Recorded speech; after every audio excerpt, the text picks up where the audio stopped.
श्री कृष्ण ने स्वयं अपने पूरे सांबा को कोढ़ी होने का श्राप दिया था। भगवान श्री कृष्ण की 8 रानियां थी, जिनमें से एक निषादराज जामवंत की पुत्री जामवंती भी थी। जामवंत उन्हें गिने चुने पौराणिक पात्रों में से एक है मित्रों, जो रामायण और महाभारत दोनों ही काल में मौजूद थे। पुराणों के अनुसार एक बार दिव्य मणि को हासिल करने के लिए भगवान श्री कृष्ण और जामवंत में 28 दिनों तक महाभयंकर युद्ध चला था और अंत में युद्ध के दौरान जब जामवंत ने कृष्ण के विष्णु रूप को पहचान लिया, तब उन्होंने मणि समेत अपनी पुत्री जामवंती का हाथ भी उन्हें सौंप दिया। कृष्ण और जामवंती के पुत्र का ही नाम सांबा था, जिसे संस्कृत में सांब कहा गया। सांबा का विवाह दुर्योधन की पुत्री लक्ष्मणा के साथ हुआ था, परंतु देखने में वो इतना सुंदर था कि कृष्ण की कई छोटी रानियां भी उसके प्रति आकृष्ट रहती थी। सांबा की सुंदरता की वजह से एक दिन श्री कृष्ण की एक रानी ने लक्ष्मणा का रूप धारण कर सांबा को अपने आलिंगन में भर लिया। भगवान श्री कृष्ण ने अपनी दिव्य दृष्टि से अपने पुत्र और रानी के इस कृत्य को जान लिया और श्री कृष्ण इस पर क्रोधित हो गए। सुबह सुबह के पहर उन्होंने सांबा को अपने कक्ष में बुलवाया और क्रोध के वश में आकर उन्होंने अपने ही पुत्र को कोढ़ी हो जाने और उसकी मृत्यु के पश्चात डाकुओं द्वारा उसकी पत्नियों का अपहरण हो जाने का श्राप दिया।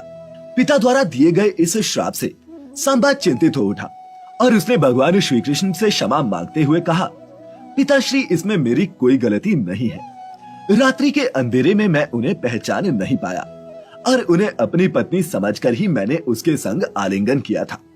ये सुनकर श्री कृष्ण बोले कि पुत्र, श्राप तो वापस नहीं लिया जा सकता, परंतु इस श्राप से मुक्त होने का एक मार्ग अवश्य है। तब सांबा ने कहा कि पिताजी, कृपया करके मुझे वह मार्ग बताइए।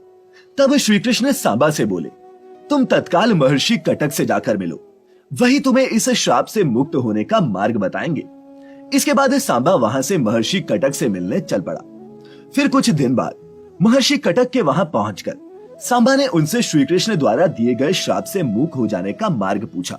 तब महर्षि कटक ने कोढ़ से मुक्ति पाने हेतु सांबा को सूर्य देव की घोर आराधना करने के लिए कहा, जिसके बाद सांबा ने चंद्रभागा नदी के किनारे मित्रवन में सूर्य देव का एक भव्य मंदिर बनवाया और 12 वर्षों तक उन्होंने सूर्य देव की कड़ी तपस्या की।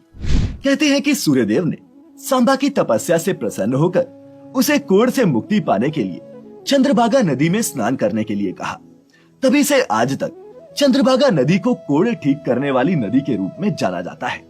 मान्यता है कि इस नदी में स्नान करने वाले व्यक्ति का कोढ़ जल्दी ही ठीक हो जाता है और सांबा द्वारा बनवाया गया वह मंदिर आज पाकिस्तान के मुल्तान शहर में स्थित है, जिसे आदित्य मंदिर के नाम से भी जाना जाता है।